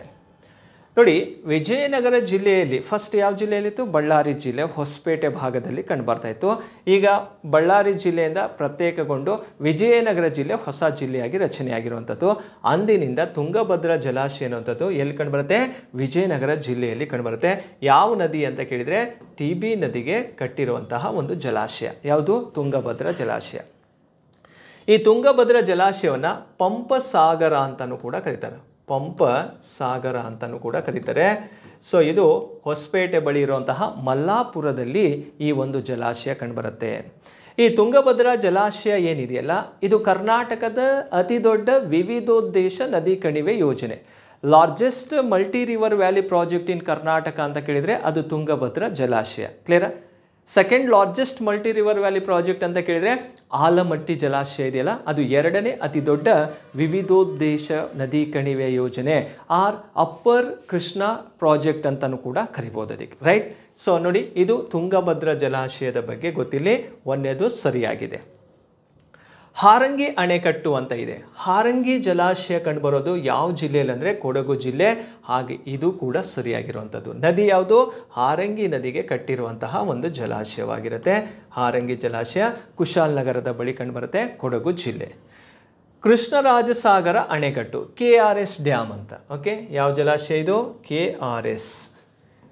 KRS ಜಲಾಶಯ ಅನ್ನುವಂಥದ್ದು, ಕೃಷ್ಣರಾಜಸಾಗರ ಜಲಾಶಯ ಅನ್ನುವಂಥದ್ದು ಯಾವ ನದಿಗೆ ನಿರ್ಮಿಸಿರುವಂಥದ್ದಪ್ಪ ಅಂದರೆ ಅದು ಕಾವೇರಿ ನದಿಗೆ ನಿರ್ಮಿಸಿರುವಂಥ ಒಂದು ಜಲಾಶಯ. ರಿವರ್ ಯಾವುದು? ಕಾವೇರಿ. ಹಾಗಾದರೆ ಈ ಜಲಾಶಯ ಎಲ್ಲಿದೆಯಪ್ಪ ಅಂದರೆ ಮೈಸೂರು ಜಿಲ್ಲೆಯಲ್ಲಿದೆ. ಮೈಸೂರು ಜಿಲ್ಲೆಯಲ್ಲಿ ಇಲ್ಲ, ಇದು ತಪ್ಪಾಗಿದೆ. ಹಾಗಾದರೆ ಈ ಜಲಾಶಯ ಇರುವಂಥದ್ದು ಎಲ್ಲಿ? ಮಂಡ್ಯ ಜಿಲ್ಲೆಯಲ್ಲಿ ಕಂಡುಬರುತ್ತೆ. ಎಲ್ಲಿದೆ ಇದು? ಮಂಡ್ಯ ಜಿಲ್ಲೆಯಲ್ಲಿ ಕಂಡುಬರುತ್ತೆ. ಹಾಗಾಗಿ ಇದು ತಪ್ಪಾಗಿರುವಂತಹ ಒಂದು ಜೋಡಿಯಾಗಿರುತ್ತೆ. ನೆಕ್ಸ್ಟ್ ನೋಡಿ, ಕಾರಂಜ ಅಣೆಕಟ್ಟು ಅನ್ನುವಂಥದ್ದು ಬೀದರ್ ಜಿಲ್ಲೆಯಲ್ಲಿ ಕಂಡುಬರುತ್ತೆ. ಇದು ಕೂಡ ಸರಿಯಾಗಿರುವಂಥದ್ದು. ಕಾರಂಜ ಜಲಾಶಯಲ್ಲಿದೆ, ಬೀದರ್ ಜಿಲ್ಲೆ. ನೋಡಿ, ಫೋರ್ತ್ ಒಂದು ಸರಿ ಇದೆ, ಸೆಕೆಂಡ್ ಸರಿ ಇದೆ, ಫಸ್ಟ್ ಒಂದು ಸರಿ ಇದೆ. ಹಾಗಾದರೆ ರಾಂಗ್ ಇರುವಂಥದ್ದು ಯಾವುದು ಅಂತ ಕೇಳಿದರೆ ಈ ಕೃಷ್ಣರಾಜ ಸಾಗರ ಅಣೆಕಟ್ಟು ಅಂತ. ಕ್ಲಿಯರಾ? ಈ 4 ಜಲಾಶಯಗಳನ್ನು ನಾವು ಸರಿಯಾಗಿರುವಂತಹ ಒಂದು ಜಲಾಶಯಗಳು ಯಾವ್ಯಾವ ಜಿಲ್ಲೆಯಲ್ಲಿದೆ ಅಂತ ಮ್ಯಾಚ್ ಮಾಡಬೇಕಾಗತ್ತೆ. ಇದರಲ್ಲಿ ಆನ್ಸರ್ ಯಾವುದನ್ನು ತಗೋಬೇಕು ನಾವು? 3ನೇದು ಸರಿಯಾಗಿರುವಂತಹ ಆನ್ಸರ್ ಆಗಿರುತ್ತೆ, ಅಂದರೆ ತಪ್ಪಾಗಿರುವಂತಹ ಒಂದು ಹೇಳಿಕೆ. KRS ಎಲ್ಲಿದೆ? ಹಾಗಾದರೆ ಮಂಡ್ಯ ಜಿಲ್ಲೆಯಲ್ಲಿ ಕಂಡುಬರುವಂತಹ ಒಂದು ಜಲಾಶಯ. ರೈಟ್? 7ನೇ ಪ್ರಶ್ನೆ ಹೋಗೋಣ ಸ್ನೇಹಿತರೆ. ಕೆಳಗಿನ ಹೇಳಿಕೆಗಳನ್ನು ಓದಿರಿ ಮತ್ತು ಸರಿಯಾದ ಆಯ್ಕೆಯನ್ನು ಆರಿಸಿ ಅಂತ ಇದೆ. ಸ್ಟೇಟ್ಮೆಂಟಲ್ಲೇ ಕೊಟ್ಟಿದ್ದಾನೆ. ಅದರಲ್ಲಿ ಯಾವುದು ರೈಟು ಯಾವುದು ರಾಂಗ್ ಅನ್ನೋದನ್ನು ಫಸ್ಟ್ ತಿಳ್ಕೊಳ್ಳೋಣ. ಬಾದಾಮಿ, ಐಹೊಳೆ, ಪಟ್ಟದಕಲ್ಲು ಇವು ಬಾಗಲಕೋಟೆ ಜಿಲ್ಲೆಯಲ್ಲಿದೆ. ಹೌದು, ಎಲ್ಲಿದಾವೆ ಅಂದರೆ ಬಾಗಲಕೋಟೆ ಜಿಲ್ಲೆಯಲ್ಲೇ ಇರೋದು. ಬಾದಾಮಿ, ಐಹೊಳೆ, ಪಟ್ಟದಕಲ್ಲು ಬಾಗಲಕೋಟೆ ಜಿಲ್ಲೆಯಲ್ಲಿ ಕಂಡುಬರುತ್ತೆ. ಓಕೆ. 2ನೇದು, ನಾಗರಹೊಳೆ ರಾಷ್ಟ್ರೀಯ ಉದ್ಯಾನವನ ರಾಜೀವ್ ಗಾಂಧಿ ರಾಷ್ಟ್ರೀಯ ಉದ್ಯಾನವನ ಎಂದು ಕರೆಯುತ್ತಾರೆ. ಹೌದು, ಈ ನಾಗರಹೊಳೆ ರಾಷ್ಟ್ರೀಯ ಉದ್ಯಾನವನ ಇದೆಯಲ್ಲ, ಅದನ್ನು ಏನು ಮಾಡಿದ್ರಪ್ಪ ಅಂದರೆ ರಾಜೀವ್ ಗಾಂಧಿಯವರ ಒಂದು ನೆನಪಿಗಾಗಿ ಅದನ್ನು ರಾಜೀವ್ ಗಾಂಧಿ ನ್ಯಾಷನಲ್ ಪಾರ್ಕ್ ಅಂತಲೇ ಕರೆದ್ರು. ಕ್ಲಿಯರಾ? ಸೊ ಇದು ಯಾವ ಜಿಲ್ಲೆಯಲ್ಲಿದೆಯಪ್ಪ ಅಂದರೆ ಕೊಡಗು ಜಿಲ್ಲೆ ಮತ್ತು ಮೈಸೂರು ಜಿಲ್ಲೆಯಲ್ಲೂ ಕೂಡ ಗಡಿಯನ್ನು ಹಂಚಿಕೊಂಡಿರುವಂತಹ ಒಂದು ನ್ಯಾಷನಲ್ ಪಾರ್ಕು. ಕರ್ನಾಟಕದಲ್ಲಿ 5 ರಾಷ್ಟ್ರೀಯ ಉದ್ಯಾನವನಗಳಿದೆ. ಬಂಡೀಪುರ, ಹಂಪಿ, ಕುದುರೆಮುಖ, ನೆಕ್ಸ್ಟ್ ನಾಗರಹೊಳೆ, ಬನ್ನೇರುಘಟ್ಟ ಅಂತ 5 ರಾಷ್ಟ್ರೀಯ ಉದ್ಯಾನವನಗಳಿದ್ದಾವೆ. ಅದರಲ್ಲಿ ಕೊಟ್ಟಿರೋದು ಯಾವುದು? ನಾಗರಹೊಳೆ ರಾಜೀವ್ ಗಾಂಧಿ ನ್ಯಾಷನಲ್ ಪಾರ್ಕ್ ಅಂತಲೇ ಕರೆಯುವಂಥದ್ದು. ಅತಿ ಹೆಚ್ಚು ಆನೆಗಳನ್ನು ಹೊಂದಿರುವಂಥದ್ದು ಯಾವ ರಾಷ್ಟ್ರೀಯ ಉದ್ಯಾನವನ ಭಾಗ ಅಂತ ಕೇಳಿದರೆ ಈ ನಾಗರಹೊಳೆ ಭಾಗದಲ್ಲಿ ಕಂಡುಬರ್ತವೆ. ರೈಟ್? ಹೊರನಾಡು ಯಾತ್ರಾ ಸ್ಥಳವು ಏನು ಹೊರನಾಡಿದೆಯಲ್ಲ, ಅನ್ನಪೂರ್ಣೇಶ್ವರಿ ಟೆಂಪಲ್ ಇದೆ, ಭದ್ರಾ ನದಿಯ ದಂಡೆ ಮೇಲಿರುವಂತಹ ಒಂದು ಏರಿಯಾ. ಈ ಹೊರನಾಡು ಯಾತ್ರಾ ಸ್ಥಳವು ಚಿಕ್ಕಮಗಳೂರು ಜಿಲ್ಲೆಯಲ್ಲಿದೆ. ಇದು ಕೂಡ ಸರಿ. ಹೊರನಾಡು ಇರೋದು ಯಾವ ಜಿಲ್ಲೆಯಲ್ಲಿ? ಚಿಕ್ಕಮಗಳೂರು ಜಿಲ್ಲೆಯಲ್ಲಿ ಕಂಡುಬರುತ್ತೆ. ಒಂದು ಭದ್ರಾ ನದಿ ದಂಡೆ ಮೇಲೆ ಈ ಹೊರನಾಡು ಭಾಗ ಕಂಡುಬಂದರೆ ಅದೇ ತುಂಗಾ ನದಿಯ ದಂಡೆ ಅದೇ ಚಿಕ್ಕಮಗಳೂರು ಜಿಲ್ಲೆಯ ಭಾಗದಲ್ಲಿ ಶೃಂಗೇರಿನೂ ಕೂಡ ಕಂಡುಬರುತ್ತೆ. ಓಕೆ. ಸೊ ನೋಡಿ, ನೆಕ್ಸ್ಟು ಮಂಡಗದ್ದೆ ಪಕ್ಷಿಧಾಮವು ಶಿವಮೊಗ್ಗ ಜಿಲ್ಲೆಯಲ್ಲಿದೆ. ಇದು ಕೂಡ ಸರಿ. ಮಂಡಗದ್ದೆ ಪಕ್ಷಿಧಾಮ ಎಲ್ಲಿದೆ? ಶಿವಮೊಗ್ಗ ಜಿಲ್ಲೆಯಲ್ಲಿದೆ. ಅದು ಯಾವ ನದಿಯ ತೀರದಲ್ಲಿದೆ ಅಂತ ಕೇಳಿದಾಗ ನೋಡಿ, ತುಂಗಾ ನದಿಯ ದಂಡೆ ಮೇಲೆ ಇರುವಂಥದ್ದು. ಯಾವುದು? ಮಂಡಗದ್ದೆ ತೀರ್ಥಹಳ್ಳಿ ತಾಲೂಕಿನಲ್ಲಿ ಇರುವಂತಹ ಒಂದು ಪ್ಲೇಸ್ ಆಗಿರುತ್ತೆ. ಸರಿ, ಇಲ್ಲಿ ನೋಡಿ, ಮೊದಲನೇದು ಕೂಡ ಸರಿ ಇದೆ, 2ನೇದು ಸರಿ ಇದೆ, 3ನೇದು ಸರಿ ಇದೆ, 4ನೇದು ಸರಿ ಇದೆ. ಹಾಗಾದರೆ ಇಲ್ಲಿ ಕೊಟ್ಟಿರುವಂತಹ ಆಯ್ಕೆಯನ್ನು ಫಸ್ಟ್ ಚಾಯ್ಸ್ ಮಾಡೋಣ. ನೋಡಿ, ಯಾವುದು 4ಕ್ಕೆ 4 ಸರಿ ಇರೋದ್ರಿಂದ A, B, C, D 4ನೇ ಉತ್ತರ ಇದಕ್ಕೆ ಸರಿಯಾಗಿರುತ್ತೆ. ಕೊಟ್ಟಿರುವಂತಹ 4 ಸ್ಟೇಟ್ಮೆಂಟು ಕೂಡ ಇಲ್ಲಿ ರೈಟ್ ಆಗಿರುತ್ತೆ. ಓಕೆ. ಹಾಗಾದರೆ 7ನೇ ಪ್ರಶ್ನೆಗೆ D ಅನ್ನೋದು ಸರಿಯಾಗಿರುವಂಥ ಉತ್ತರವಾಗಿದೆ. ನೆಕ್ಸ್ಟ್ ಹೋಗೋಣ 8ನೇ ಪ್ರಶ್ನೆ. ಕೆಳಗಿನ ಹೇಳಿಕೆಗಳನ್ನು ಓದಿರಿ ಅಂತ ಇದೆ. ಸ್ಟೇಟ್ಮೆಂಟ್ ಕೊಟ್ಬಿಟ್ಟು ಓದ್ಕೊಳ್ರಿ, ಓದಿ ಆನ್ಸರ್ ಮಾಡಿರಿ ಅಷ್ಟೇ. ರೈಟ್? ಈ ಯೋಜನೆಯ ಮುಖ್ಯ ಉದ್ದೇಶ ಪ್ರವಾಹಗಳ ನಿಯಂತ್ರಣ, ಫ್ಲಡ್ ಕಂಟ್ರೋಲ್ ಮಾಡುವಂಥದ್ದು ಈ ಯೋಜನೆಯ ಮುಖ್ಯ ಉದ್ದೇಶ. ಅಲ್ಲಿ ಫಸ್ಟ್ ನೋಡಿಬಿಡೋಣ. ದಾಮೋದರ ಅಂತ ಇದೆ, ಬಾಕ್ರಾನಂಗಲ್ ಇದೆ, ಕೋಸಿ ಇದೆ, ಹಿರಾಕುಡ್ ಅಂತ ಇದೆ. ಎಲ್ಲವೂ ಕೂಡ ಪ್ರವಾಹಗಳನ್ನು ಸೃಷ್ಟಿಸುವಂಥ ನದಿಗಳೇ. ಎಲ್ಲವೂ ಕೂಡ ಫ್ಲಡ್ಡನ್ನು ಕಂಟ್ರೋಲ್ ಮಾಡಲೇಬೇಕಾಗತ್ತೆ. ಅದಕ್ಕೋಸ್ಕರ ಅದರದೇ ಆದಂಥ ಒಂದು ಯೋಜನೆಯೂ ಕೂಡ ಹಾಕ್ಕೊಂಡಿದ್ದೀವಿ. ಹಾಗಾದರೆ ಇಲ್ಲಿ ಕೊಟ್ಟಿರುವಂಥ ಸ್ಟೇಟ್ಮೆಂಟು 4ರಲ್ಲಿ ಯಾವುದಕ್ಕೆ ಸರಿಯಾಗಿರುತ್ತೆ? ಈ ಯೋಜನೆಯ ಮುಖ್ಯ ಉದ್ದೇಶ ಪ್ರವಾಹ ನಿಯಂತ್ರಣ. ಓಕೆ, 2ನೇ ಸ್ಟೇಟ್ಮೆಂಟಿಗೆ ಹೋಗೋಣ. ಇದು ಭಾರತ ಮತ್ತು ನೇಪಾಳ ರಾಷ್ಟ್ರಗಳ ನಡುವಿನ ಜಂಟಿ ಯೋಜನೆ ಆಗಿರುತ್ತೆ. ಇಲ್ಲಿ ಇಂಪಾರ್ಟೆಂಟ್, ಭಾರತ ಮತ್ತು ಯಾವ ರಾಷ್ಟ್ರ? ನೇಪಾಳ ರಾಷ್ಟ್ರಗಳ ನಡುವಿನ ಜಂಟಿ ಯೋಜನೆ ಆಗಿರುತ್ತೆ. ಹಾಗೆ ಭಾರತ ಮತ್ತು ನೇಪಾಳದ ಗಡಿಯಲ್ಲಿ ಬರುವ ಹನುಮಾನ್ ನಗರದ ಬಳಿ ಒಂದು ಜಲಾಶಯವನ್ನು ಕಟ್ಟಿದ್ದಾರೆ, ಹನುಮಾನ್ ಸಾಗರ್ ಡ್ಯಾಮ್ ಅಂತಾನೆ.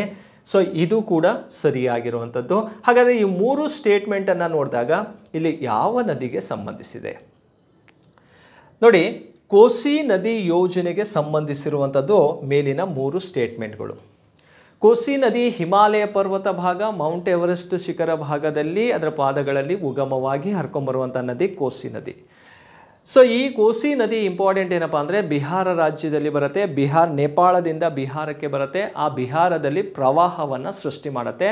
ಹಾಗಾಗಿ ಕೋಸಿ ನದಿಯನ್ನು ಬಿಹಾರದ ಕಣ್ಣೀರಿನ ನದಿ ಅಂತ ಕರೀತಾರೆ. ಸ್ಯಾರೋ ಆಫ್ ಬಿಹಾರ್ ಅಂತಲೂ ಕೂಡ ಕರೆಯೋದು ಕೋಸಿ ನದಿಗೆ. ಹಾಗಾದರೆ ಈ ನದಿ ಪ್ರವಾಹವನ್ನು ಸೃಷ್ಟಿ ಮಾಡೋದ್ರಿಂದ, ನೇಪಾಳದಲ್ಲೂ ಪ್ರವಾಹವನ್ನು ಸೃಷ್ಟಿ ಮಾಡೋದ್ರಿಂದ ಇದನ್ನು ಕಂಟ್ರೋಲ್ ಮಾಡೋದಕ್ಕೆ ಒಂದು ಡ್ಯಾಮನ್ನು ಕನ್ಸ್ಟ್ರಕ್ಟ್, ಅಂದರೆ ಸ್ಪೀಡ್ ಕಂಟ್ರೋಲ್ ಆಗಬೇಕಂದ್ರೆ ಡ್ಯಾಮನ್ನು ಕನ್ಸ್ಟ್ರಕ್ಟ್ ಮಾಡಲೇಬೇಕಾಗತ್ತೆ. ಆ ಡ್ಯಾಮನ್ನು ಎಲ್ಲಿ ಕಟ್ತಾರಪ್ಪ ಅಂದರೆ ಹನುಮಾನ್ ಸಾಗರದ ಬಳಿ ಕಟ್ತಾರೆ. ಈ ಹನುಮಾನ್ ಸಾಗರ ಇದೆಯಲ್ಲ, ಭಾರತ ಮತ್ತು ನೇಪಾಳದ ಗಡಿಯಲ್ಲಿ ಇರುವಂತಹದ್ದು. ಎರಡೂ ಬಾರ್ಡ್ರಲ್ಲಿ ಈ ಒಂದು ಹನುಮಾನ್ ಸಾಗರ್ ಡ್ಯಾಮ್ ಅಂತ ಒಂದು ಡ್ಯಾಮ್ ಕನ್ಸ್ಟ್ರಕ್ಟ್ ಮಾಡ್ತಾರೆ ಹನುಮಾನ್ ನಗರ ಎಂಬಲ್ಲಿ. ಸೊ ಈ ಒಂದು ಯೋಜನೆಯನ್ನು ಇಂಟರ್ನ್ಯಾಷನಲ್ ಪ್ರಾಜೆಕ್ಟ್ ಅಂತಲೂ ಕೂಡ ಕರೀಬಹುದು, ಅಂತಾರಾಷ್ಟ್ರೀಯ ಯೋಜನೆಗಳ ಪಟ್ಟಿಯಲ್ಲಿ ಕಂಡುಬರ್ತವೆ. ಸೊ ಇದರ ಆಧಾರದ ಮೇಲೆ ಏನು ಮಾಡಿದಾರಪ್ಪ ಅಂದರೆ ಸೊ ಈ ಫ್ಲಡ್ ಕಂಟ್ರೋಲಿಗೋಸ್ಕರ ಈ ಒಂದು ಯೋಜನೆಯನ್ನು ಹಾಕ್ಕೊಂಡ್ರು. ಕ್ಲಿಯರಾ? ಹಾಗಾದರೆ ಈ ಮೇಲ್ಗಡೆ ಕೊಟ್ಟಿರುವಂಥ 3 ಹೇಳಿಕೆಗಳು ಯಾವ ಯೋಜನೆಗೆ ಸಂಬಂಧಿಸಿದೆ? ಹಾಗಾದರೆ ಇದು ಕೋಸಿ ಯೋಜನೆಗೆ ಸಂಬಂಧಿಸಿರುವಂತಹ ಒಂದು ಯೋಜನೆ ಆಗಿರುತ್ತೆ. ನೆಕ್ಸ್ಟ್ ನೋಡಿ, ದಾಮೋದರ ನದಿ ಕಣಿವೆ ಯೋಜನೆಯೂ ಕೂಡ ಇದೆ. ಇದು ಸ್ವತಂತ್ರ ಭಾರತದ ಮೊಟ್ಟ ಮೊದಲ ವಿವಿಧೋದ್ದೇಶ ನದಿ ಕಣಿವೆ ಯೋಜನೆ. ಓಕೆ, ಸೊ ನೋಡಿ, ಸ್ವತಂತ್ರ ಭಾರತ ಅಂತ ಕೇಳಿದರೆ 1948ರಲ್ಲಿ ಈ ಯೋಜನೆಯನ್ನು ಕೈಗೊಳ್ಳಾಯಿತು. Independent India first multi river valley project ಯಾವುದಪ್ಪ ಅಂತ ಕೇಳಿದರೆ ಅದು ದಾಮೋದರ ನದಿ ಕಣಿವೆ ಯೋಜನೆ ಆಗಿರುತ್ತೆ. ಯಾವ ನದಿಗೆ ಆಗಿರುವಂಥದ್ದು? ದಾಮೋದರ ನದಿಗೆ ಹಾಕಿಕೊಂಡಿರುವಂತಹ ಒಂದು ಯೋಜನೆ. ನೆಕ್ಸ್ಟ್ ಹೋಗೋಣ, ಬಾಕ್ರಾನಂಗಲ್ ಯೋಜನೆ ಅಂತ. ಇದು ಯಾವ ನದಿಗೆ ಕಟ್ಟಿರುವಂಥದ್ದು? ಸೆಟ್ಲೇಜ್ ನದಿಗೆ ನಿರ್ಮಿಸಿರುವಂತಹ ಒಂದು ಯೋಜನೆ ಆಗಿರುತ್ತೆ. ಬಾಕ್ರಾನಂಗಲ್ ಜಲಾಶಯ, ಸೆಟ್ಲೇಜ್ ನದಿ, ರೈಟ್. ನೆಕ್ಸ್ಟ್ ಹಿರಾಕುಡ್ ನದಿ ಯೋಜನೆ ಅಂತ ಕೇಳಿದರೆ ಮಹಾನದಿಗೆ ಕಟ್ಟಿರೋದು. ಇದು ಪ್ರಪಂಚದಲ್ಲಿ ಅಥವಾ ಭಾರತದ ಅತಿ ಉದ್ದವಾದಂತಹ ಒಂದು ಅಣೆಕಟ್ಟು ಯಾವುದಪ್ಪ ಅಂದರೆ ಹಿರಾಕುಡ್ ಅಣೆಕಟ್ಟು ಅಂತಾನೆ. ಸೊ 4 ಕೂಡ ಇಂಡಿಯಾಕ್ಕೆ ಸಂಬಂಧಪಟ್ಟಂತೆ ನೋಡ್ತೀವಿ. ಇದು ಯಾವ ಜಿಯೋಗ್ರಫಿಯಲ್ಲಿ ಬರೋದು? ಇಂಡಿಯನ್ ಜಿಯೋಗ್ರಫಿ ರಿಲೇಟೆಡ್ ಕ್ವಶನ್ ಆಗಿರುತ್ತೆ. ಸರಿ ಉತ್ತರ ಯಾವುದು? 3ನೇದು ಸರಿಯಾಗಿದೆ. ಓಕೆ, ನೆಕ್ಸ್ಟ್ ಹೋಗೋಣ. ಕೆಳಗಿನವುಗಳಲ್ಲಿ ತಪ್ಪಾದ ಜೋಡಿಯನ್ನು ಗುರುತಿಸಿ. ಏನಾಗಿರ್ಬೇಕಂದ್ರೆ ತಪ್ಪಾಗಿರಬೇಕು ನೋಡಿ. ಹಾಗಾದರೆ ಕಾಂಡ್ಲಾ ಬಂದರು, ಇದು ಇಂಡಿಯನ್ ಜಿಯೋಗ್ರಫಿ ಕ್ವಶನ್. ಕಾಂಡ್ಲಾ ಬಂದರು ಯಾವ ರಾಜ್ಯದಲ್ಲಿದೆ ಅಂದರೆ ಗುಜರಾತ್ ರಾಜ್ಯದಲ್ಲಿ ಕಂಡುಬರುತ್ತೆ ಕಾಂಡ್ಲಾ ಬಂದರು. ಕ್ಲಿಯರ್? ಟುಟುಕುಡಿ ಅಥವಾ ಟುಟುಕೋರಿನ್ ಬಂದರು ಯಾವ ರಾಜ್ಯದಲ್ಲಿದೆ ಅಂದರೆ ಕೇರಳ ರಾಜ್ಯ ಅಂತ ಕೊಟ್ಟಿದ್ದಾರೆ. ಕೇರಳದಲ್ಲಿ ಇಲ್ಲ, ಇದಿರುವಂಥದ್ದು ತಮಿಳುನಾಡು. ಎಲ್ಲಿದೆ ಇದು? ತಮಿಳುನಾಡಿನಲ್ಲಿ ಕಂಡುಬರುತ್ತೆ. ನೆಕ್ಸ್ಟು ಪಾರಾದೀಪ್ ಬಂದರು ಎಲ್ಲಿದೆ? ಒಡಿಸ್ಸಾದಲ್ಲಿ ಕಂಡುಬರುತ್ತೆ, ಇದು ಸರಿ. ಹಾಲ್ಡಿಯಾ ಬಂದರು ಪಶ್ಚಿಮ ಬಂಗಾಳದಲ್ಲಿ ಕಂಡುಬರುತ್ತೆ, ಇದು ಕೂಡ ಸರಿ. ಹಾಗಾದರೆ ತಪ್ಪಾಗಿರುವಂಥದ್ದು ಯಾವುದು? ಈ ಟುಟುಕೋರಿನ್ ಅಥವಾ ಕೇರಳ ರಾಜ್ಯ ಅನ್ನೋದು ತಪ್ಪಾಗಿರುವಂತಹ ಹೇಳಿಕೆಯಾಗಿರುತ್ತೆ. ನೋಡಿ, ಭಾರತದಲ್ಲಿ ಒಟ್ಟಾರೆ 14 ಅಂತಾರಾಷ್ಟ್ರೀಯ ಬಂದರುಗಳು ಕಂಡುಬರ್ತಾವೆ, 14 ಇಂಟರ್ನ್ಯಾಷನಲ್ ಪೋರ್ಟ್. ಆ 14 ಅಂತಾರಾಷ್ಟ್ರೀಯ ಬಂದರುಗಳು ಎಲ್ಲೆಲ್ಲಿ ಯಾವ್ಯಾವ ಬಂದರು ಕಂಡುಬರ್ತಾವೆ ಅಂಥೇಳಿ ನಾವು ಹಾಗೆ ಜಜ್ಮೆಂಟ್ ಕೊಡ್ಬೋದು. ಸೊ ನೋಡಿ, ಫಸ್ಟ್ ಬಂದರು ಕಂಡುಬರುತ್ತೆ, ಇದು ಕಾಂಡ್ಲಾ ಬಂದರು ಗುಜರಾತ್ ರಾಜ್ಯದಲ್ಲಿ ಕಂಡುಬರುತ್ತೆ, ಕಾಂಡ್ಲಾ. ನೆಕ್ಸ್ಟ್ ನೋಡಿ, ಇಲ್ಲಿ ಮುಂಬೈ ಬಂದರು ಕಂಡುಬರುತ್ತೆ, ಮುಂಬೈ. ನವಶೇವ ಬಂದರು ಅಂತ ಇದೆ. ನೆಕ್ಸ್ಟು ಮರ್ಮಗೋವಾ ಬಂದರು. ನೆಕ್ಸ್ಟು ಮರ್ಮಗೋವಾ ಆದಮೇಲೆ ನವಮಂಗಳೂರು, ನವಮಂಗಳೂರು ಮತ್ತು ಕೊಚ್ಚಿನ್ ಬಂದರು ಕಂಡುಬರುತ್ತೆ. ಕೊಚ್ಚಿನ್. ಸೊ ಇವು ವೆಸ್ಟ್ ಕೋಸ್ಟಲಲ್ಲಿ ಇರೋವಂಥದ್ದು. ನೆಕ್ಸ್ಟ್ ನೋಡಿ ಈ ಭಾಗದಲ್ಲಿ ಟುಟುಕೋರಿನ್ ಅಲ್ಲಿದೆಯಲ್ಲ, ಟುಟುಕೋರಿನ್ ಬಂದರು. ನೆಕ್ಸ್ಟು ಚೆನ್ನೈ ಬಂದರು ಕಂಡುಬರುತ್ತೆ. ಅದಾದಮೇಲೆ ಎನ್ನೋರ್ ಅಂತ ಬಂದರು ಕಂಡುಬರುತ್ತೆ. ನೆಕ್ಸ್ಟು ವಿಶಾಖಪಟ್ಟಣಂ. ನೆಕ್ಸ್ಟು ಪಾರಾದೀಪ್ ಒಡಿಸ್ಸಾ ರಾಜ್ಯ. ನೆಕ್ಸ್ಟು ಯಾವುದು ಕಂಡುಬರುತ್ತೆ? ಹಾಲ್ದಿಯಾ. ನೆಕ್ಸ್ಟು ಯಾವುದಪ್ಪ ಅಂದರೆ ಕೋಲ್ಕತ್ತಾ ಬಂದರು ಕಂಡುಬರುತ್ತೆ. ಸೊ ಇವು 13 ಬಂದರು. ನೆಕ್ಸ್ಟ್ ಅಂಡಮಾನ್ ನಿಕೋಬಾರಲ್ಲಿ ಒಂದು ಬಂದರು ಕಂಡುಬರುತ್ತೆ. ಯಾವುದಪ್ಪ ಅಂತ ಕೇಳಿದರೆ ಪೋರ್ಟ್ ಬ್ಲೇರ್ ಬಂದರು ಅಂತ ಕಂಡುಬರುತ್ತೆ. ಎಲ್ಲಿದೆ ಇದು? ಅಂಡಮಾನ್ ನಿಕೋಬಾರಲ್ಲಿ. ಒಟ್ಟು ಎಷ್ಟಿದ್ದಾವೆ? 14 ಅಂತಾರಾಷ್ಟ್ರೀಯ ಬಂದರುಗಳನ್ನು ನಮ್ಮ ಭಾರತದಲ್ಲಿ ನಾವು ನೋಡ್ತಾ ಹೋಗ್ಬೋದು. ಅಲ್ಲಿ ಕೇಳಿರೋದೇನೋ ಟುಟುಕೋರಿನ್ ಬಂದರು ಎಲ್ಲಿದೆ ಅಂದರೆ ತಮಿಳುನಾಡು, ಬಟ್ ಇವ್ರು ಕೊಟ್ಟಿರೋದೇನೋ ಕೇರಳ. ಹಾಗಾಗಿ ಅದು ತಪ್ಪಾದ ಜೋಡಿ ಆಗಿರುತ್ತೆ. 10ನೇ ಪ್ರಶ್ನೆ ಹೋಗೋಣ. ಪಟ್ಟಿ 1 ಪಟ್ಟಿ 2 ಹೊಂದಿಸಿ ಸರಿಯಾದ ಉತ್ತರವನ್ನು ಆರಿಸಿ ಅಂತ ಕೊಟ್ಟಿದ್ದಾನೆ. ಇಲ್ಲೂ ಕೂಡ ನದಿಗಳು, ಇದು ಕೂಡ ಇಂಡಿಯನ್ ಜಿಯೋಗ್ರಫಿ ರಿಲೇಟೆಡ್ ಕ್ವಶನ್ಸ್ ಆಗಿರುತ್ತೆ. ಯಾವ್ಯಾವ ನದಿಗಳು ಎಲ್ಲೆಲ್ಲಿ ಹುಟ್ಟಿದ್ದಾವೆ? ಓಕೆ, ಒಂದು ಸೈಡ್ ನದಿಗಳಿದ್ದಾವೆ, ಇನ್ನೊಂದು ಸೈಡು ನದಿಗಳ ಉಗಮ ಸ್ಥಳ ಕೊಟ್ಟಿದ್ದಾನೆ. ಉಗಮ ಸ್ಥಳ ಅರ್ಜಿನ್ ಪ್ಲೇಸ್ ಎಲ್ಲಿದೆ ಅಂತ ನೋಡ್ತೀವಿ. ಗೋದಾವರಿ ನದಿಯ ಉಗಮ ಸ್ಥಳ ಯಾವುದಪ್ಪ ಅಂದರೆ ತ್ರಯಂಬಕೇಶ್ವರ, ಮಹಾರಾಷ್ಟ್ರದಲ್ಲಿ ಉಗಮವಾಗುತ್ತೆ. ಯಾವ ಸ್ಟೇಟು? ಮಹಾರಾಷ್ಟ್ರ. ನೆಕ್ಸ್ಟು ಕೃಷ್ಣಾ ನದಿಯ ಉಗಮ ಸ್ಥಳ ಯಾವುದಪ್ಪ ಅಂದರೆ ಮಹಾಬಲೇಶ್ವರ, ಇದು ಮಹಾರಾಷ್ಟ್ರದ ಭಾಗದಲ್ಲಿ ಉಗಮವಾಗೋದು. ಗೋದಾವರಿ ಮತ್ತು ಕೃಷ್ಣಾ ನದಿ. ತಪತಿ ಅಥವಾ ತಾಪಿ ನದಿ ಉಗಮ ಸ್ಥಳ ಎಲ್ಲಪ್ಪ ಅಂದರೆ ಮುಲ್ತಾಯಿ ಅಂಥೇಳಿ ಎಲ್ಲಿದೆಯಪ್ಪ ಅಂದರೆ ಇದು ಮಧ್ಯಪ್ರದೇಶದಲ್ಲಿ ಹುಟ್ಟುವಂಥ ಒಂದು ನದಿ. ಮಹಾನದಿಯ ಉಗಮ ಸ್ಥಳ ಎಲ್ಲಪ್ಪ ಅಂದರೆ ಸಿವಾಹ ಅಂಥೇಳಿ ಛತ್ತೀಸ್ಗಢ ಭಾಗದಲ್ಲಿ ಹುಟ್ಟುವಂತಹ ಒಂದು ನದಿ. ಯಾವುದು? ಸಿವಾಹ ಅಂಥೇಳಿ. ಕ್ಲಿಯರಾ? ಸೊ ನೋಡಿ, ಈ 4 ಆಪ್ಷನನ್ನು ನೋಡಿದಾಗ ಸರಿಯಾಗಿರುವಂಥ ಉತ್ತರವನ್ನು ಇಲ್ಲಿ ಫೈಂಡ್ ಔಟ್ ಮಾಡೋಣ. ಗೋದಾವರಿಗೆ ಯಾವುದಿದೆ? 3 ಇದೆ. ಹಾಗಾಗಿ 3 ಎಲ್ಲೆಲ್ಲಿದ್ದಾವೆ ನೋಡಿ, 1ರಲ್ಲೂ 3 ಇದೆ, 2ರಲ್ಲೂ 3 ಇದೆ, 3ರಲ್ಲೂ 3 ಇದೆ. ಇದೊಂದನ್ನು ಡಿಲೀಟ್ ಮಾಡ್ಬೋದು ಅಷ್ಟೇ. 3ನೇ ಆಪ್ಷನ್ ಒಂದು ಹೋಯಿತು. ಕೃಷ್ಣಾ ನದಿ ಯಾವುದಿದೆ? 5ನೇ ಆಪ್ಷನಲ್ಲಿದೆ. ಇಲ್ಲಿ 5 ಎಲ್ಲಿದೆ ಅಂದರೆ ನೋಡಿರಿ, 3ರಲ್ಲೂ ಕೂಡ 5 ಕೊಟ್ಬಿಟ್ಟಿದ್ದಾರೆ. ಎಲ್ಲಿವರೆಗೆ ಕರ್ಕೊಂಡು ಹೋಗಿದ್ದಾನೆ ಅಂತ ನೋಡಿಬಿಡ್ರಿ. ನೆಕ್ಸ್ಟು ತಾಪಿ ಅಥವಾ ತಪತಿ ಅಂದರೆ ಮುಲ್ತಾಯಿಯಲ್ಲಿ ಕಂಡುಬರುತ್ತೆ. ಸೊ ಮುಲ್ತಾಯಿ ಅನ್ನೋದು ಯಾವುದರಲ್ಲಿದೆ? 1ನೇದರಲ್ಲಿ ಕಂಡುಬರುತ್ತೆ. ಸೊ ಇಲ್ಲಿ 1ನೇದು ಎಲ್ಲಿದೆಯಪ್ಪ ಅಂದರೆ ಇಲ್ಲಿ ಕಾಣಿಸ್ತಾ ಇದೆ. ಇಲ್ಲಿ ಎಲ್ಲೂ ಕೂಡ ಒಂದಿಲ್ಲ, ಆಪ್ಷನಲ್ಲಿ ಒಂದಿಲ್ಲ. ಹಾಗಾಗಿ ಸರಿ ಉತ್ತರ ಯಾವುದಾಗುತ್ತೆ? 1ನೇದೇ ಸರಿಯಾಗುತ್ತೆ. ಮಹಾನದಿಯಲ್ಲಿದೆಯಪ್ಪ ಅಂದರೆ ಸಿವಾಹದಲ್ಲಿ ಕಂಡುಬರುತ್ತೆ. ಸರಿಯಾದಂಥ ಉತ್ತರ 1ನೇದು. ಯಾವುದಕ್ಕೆ? 10ನೇ ಪ್ರಶ್ನೆಗೆ. 11ನೇ ಕ್ವಶನಿಗೆ ಹೋಗೋಣ. ನೋಕ್ರೇಕ್ ಜೈವಿಕ ಸಂರಕ್ಷಣಾ ವಲಯವು ಈ ಕೆಳಕಂಡ ರಾಜ್ಯದಲ್ಲಿದೆ. ಇದು ಇಂಡಿಯನ್ ಜಿಯೋಗ್ರಫಿ ಕ್ವಶನ್. ನೋಡಿ, ನೋಕ್ರೇಕ್ ಇರುವಂಥದ್ದು ಯಾವ ಸ್ಟೇಟಲ್ಲಿ ಅಂದರೆ ಮೇಘಾಲಯ ರಾಜ್ಯದಲ್ಲಿ ಕಂಡುಬರುತ್ತೆ. ನೋಕ್ರೇಕ್ ಇರುವಂಥದ್ದು ಮೇಘಾಲಯ ರಾಜ್ಯ. ಹಾಗಾಗಿ ಸರಿಯಾದಂಥ ಉತ್ತರ ಯಾವುದು? ಮೇಘಾಲಯ. ಹಾಗಾದರೆ ಉತ್ತರಾಖಂಡದಲ್ಲಿರುವಂತಹ ಜೈವಿಕ ಸಂರಕ್ಷಣಾ ಪ್ರದೇಶ ಯಾವುದಪ್ಪ ಅಂದರೆ ನಂದಾದೇವಿ ಅಂತ. ನಂದಾದೇವಿ ಅನ್ನುವಂಥದ್ದು ಎಲ್ಲಿ ಕಂಡುಬರುತ್ತೆ? ಉತ್ತರಾಖಂಡ. ಮಧ್ಯಪ್ರದೇಶದಲ್ಲಿ ಯಾವ್ದು ಕಂಡುಬರುತ್ತಪ್ಪ ಅಂದರೆ ಪನ್ನಾ ಅಂತ ಕಂಡುಬರುತ್ತೆ, ಪಚಮಾರಿ ಅಂತ ಕಂಡುಬರುತ್ತೆ. ಪಚಮಾರಿ ಅಂತ ಮತ್ತೊಂದಿದೆ. ಒಡಿಸ್ಸಾದಲ್ಲಿ ಸಿಂಪ್ಲಿ ಪಾಲ್ ಅಂತ ಕಂಡುಬರುತ್ತೆ. ಸಿಂಪ್ಲಿ ಪಾಲ್ ಅಂತ ಎಲ್ಲಿದೆ? ಇದು ಒಡಿಸ್ಸಾ ರಾಜ್ಯದಲ್ಲಿ ಕಂಡುಬರುವಂಥದ್ದು. ಇವು 4 ಕಾನ್ಸಂಟ್ರೇಟ್ ಮಾಡಿದಾಗ ಇಲ್ಲಿ ಸರಿಯಾದಂಥ ಉತ್ತರ ಯಾವುದು ಅಂತ ಕೇಳಿದರೆ ಮೇಘಾಲಯದಲ್ಲಿ ಕಂಡುಬರೋದು ಯಾವುದು? ನೋಕ್ರೇಕ್ ಅಂತ. ಇದು 11ನೇ ಪ್ರಶ್ನೆಗೆ ಸರಿಯಾದಂತಹ ಉತ್ತರ. ಭಾರತದಲ್ಲಿ ಎಷ್ಟು ಜೈವಿಕ ಸಂರಕ್ಷಣಾ ವಲಯಗಳಿದಾವೆ ಅಂದರೆ 18 ಬಯೋಸ್ಫಿಯರ್ ರಿಸರ್ವ್ಗಳನ್ನು ನೋಡ್ತೀವಿ. 18 ಇದ್ದಾವೆ. ಆ 18ನಲ್ಲಿ ನಮಗೆ ಇಲ್ಲೇ 4ರಿಂದ 5 ಆನ್ಸರ್ಗಳು ಸಿಕ್ಕಿದ್ದಾವೆ. ರೈಟ್. ನೆಕ್ಸ್ಟ್ ಹೋಗೋಣ. KPTCLನ ವಿಸ್ತೃತ ರೂಪ ಯಾವುದು? ಅದಕ್ಕೆ ಡೈರೆಕ್ಟ್ ಆನ್ಸರ್ ನೋಡೋದಾದರೆ Karnataka power transmission corporation limited ಅಂತ. KPTCL ಅಂದರೆ Karnataka power transmission corporation limited ಅನ್ನುವಂಥದ್ದು KPTCL. ಈ ವಿದ್ಯುತ್ತನ್ನು ಪೂರೈಕೆ ಮಾಡುವಂತಹ ಒಂದು ಸಂಸ್ಥೆಯಾಗಿರುತ್ತೆ KPTCL ಅನ್ನುವಂಥದ್ದು. ರೈಟ್. ನೆಕ್ಸ್ಟ್ ಹೋಗೋಣ. 13ನೇ ಪ್ರಶ್ನೆ. ಪಟ್ಟಿ 1 ಪಟ್ಟಿ 2 ಹೊಂದಿಸಿ ಸರಿಯಾದ ಉತ್ತರವನ್ನು ಆರಿಸಿ ಅಂತ ಇದೆ.